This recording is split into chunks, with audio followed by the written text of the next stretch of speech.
আসসালামু আলাইকুম।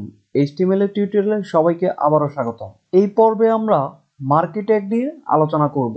প্রথমে আমরা জানব মার্কি ট্যাগ মূলত কি কাজে আসে। আমাদের ওয়েবসাইটে অনেক লেখা অথবা ছবি আমরা মুভ করতে দেখি।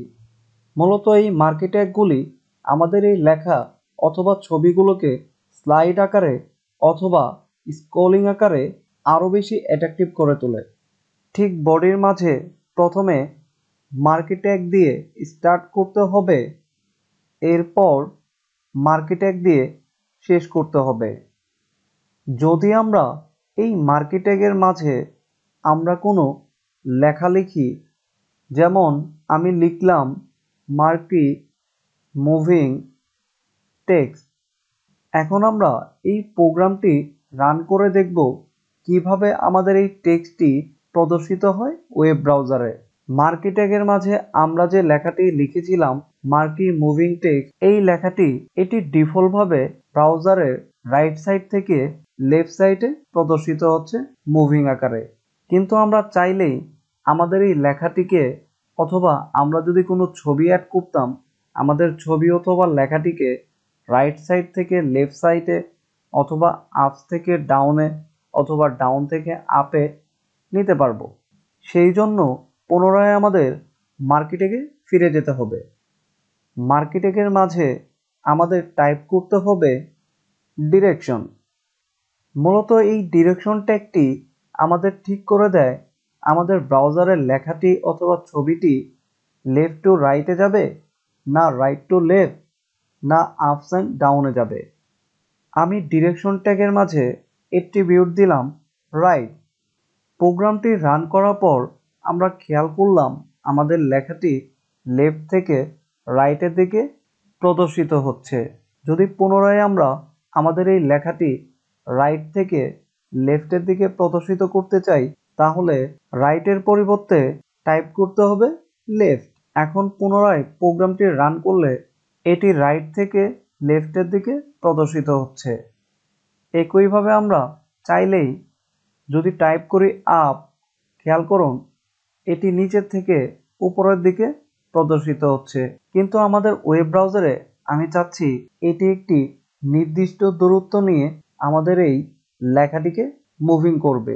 সেই জন্য আমাদের প্রোগ্রামে গিয়ে টাইপ করতে হবে একটি নতুন ট্যাগ হাইট, আর আমরা এর মাঝে পিক্সেল দিলাম 300। মূলত এটি ওয়েব ব্রাউজারের 300 পিক্সেল জায়গা জুড়ে এটি মুভ করতে থাকবে। তবে খেয়াল করুন আমাদের এই লেখাটি নিচ থেকে যখন উপরের দিকে যাচ্ছে লেখাটি গায়েব হয়ে যাচ্ছে। এটি মূলত ডিফল্টভাবে স্ক্রলিং হচ্ছে। আর আমরা চাইলে এই লেখাটি স্লাইড অথবা অল্টারনেটিভ ওয়েতে প্রদর্শিত করতে পারবো। এই জন্য পুনরায় প্রোগ্রামে গিয়ে একটি নতুন ট্যাগ অ্যাড করতে হবে বিহেভিয়র। এরপর ইকুয়াল দিয়ে ডাবল কোটেশন দিয়ে টাইপ করতে হবে স্ক্রল।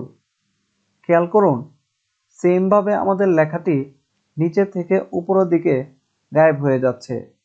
আমরা চাচ্ছি আমাদের লেখাটি স্লাইড আকারে প্রদর্শিত হবে।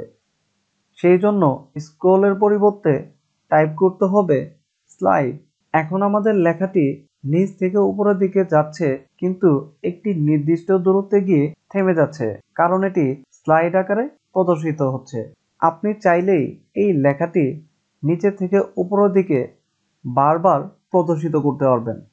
সেই জন্য স্লাইডের পরিবর্তে টাইপ করতে হবে অল্টারনেটিভ। পুনরায় যখন আপনি প্রোগ্রামটি রান করবেন আপনার ব্রাউজারে, এটি একটি নির্দিষ্ট দূরত্বে গিয়ে পুনরায় আবার ফিরে আসবে। এখন আপনি চাচ্ছেন আপনার লেখাটি অনেক দ্রুত প্রদর্শিত হবে অথবা খুব স্লো মোশনে প্রদর্শিত হবে। সেটির জন্য নতুন একটি ট্যাগ শিখতে হবে স্ক্রল অ্যামাউন্ট। চলুন কথা না বাড়িয়ে টাইপ করে ফেলি scroll amount equal double quotation দিয়ে আমি যে কোনো নাম্বার দিলাম। বেসিক্যালি এই স্ক্রল অ্যামাউন্টের ডিফল্ট স্পিড থাকে 6। আমরা চাইলেই এটি চেঞ্জ করে নিতে পারবো। আমি টাইপ করলাম 10। পুনরায় যখন প্রোগ্রামটি রান করছি আমরা খেয়াল করলাম আমাদের এই লেখাটির স্পিড বেড়ে গেছে। আমরা চাইলেই আমাদের লেখাটি আরও বেশি স্পিডে প্রদর্শিত করতে পারবো। যেমন এখন অ্যাট্রিবিউটের ভ্যালু দিলাম 100। খেয়াল করুন এখন আমাদের লেখাটি অতি দ্রুত প্রদর্শিত হচ্ছে, অনেকটা ফানি টাইপ। এখন আমরা 100-এর পরিবর্তে অ্যামাউন্ট দিলাম 2। খেয়াল করুন এটি অনেক ধীর গতিতে লেখাটি প্রদর্শিত করছে। আপনি চাইলে এই লেখাটিতে একটি ব্যাকগ্রাউন্ড কালারও দিতে পারেন। সেই জন্য টাইপ করতে হবে মার্কি ট্যাগের মাঝে attribute busy colour equal double quotation দিয়ে যে কোনো একটি কালার কোড অথবা কালারের নেম টাইপ করুন। আমি দিলাম রেড। খুব সুন্দরভাবে আমাদের এই লেখাটি ওয়েব ব্রাউজারের 300 পিক্সেল জুড়ে এটি প্রদর্শিত হচ্ছে। আমরা চাইলে আমাদের এই লেখা অথবা যে কোনো ছবি যদি প্রদর্শিত করি সেটির সাথে আপনি লিঙ্ক ট্যাগও অ্যাড করতে পারবেন। আশা করি আপনারা এই মার্কি ট্যাগ সম্পর্কে পুরো ধারণা পেয়েছেন। আমরা চাইলে এর মাঝে আরও অনেক অ্যাট্রিবিউট অ্যাড করতে পারবো। অবশ্যই আপনারা বাসায় এই কোডগুলি ট্রাই করবেন। ভালো থাকুন।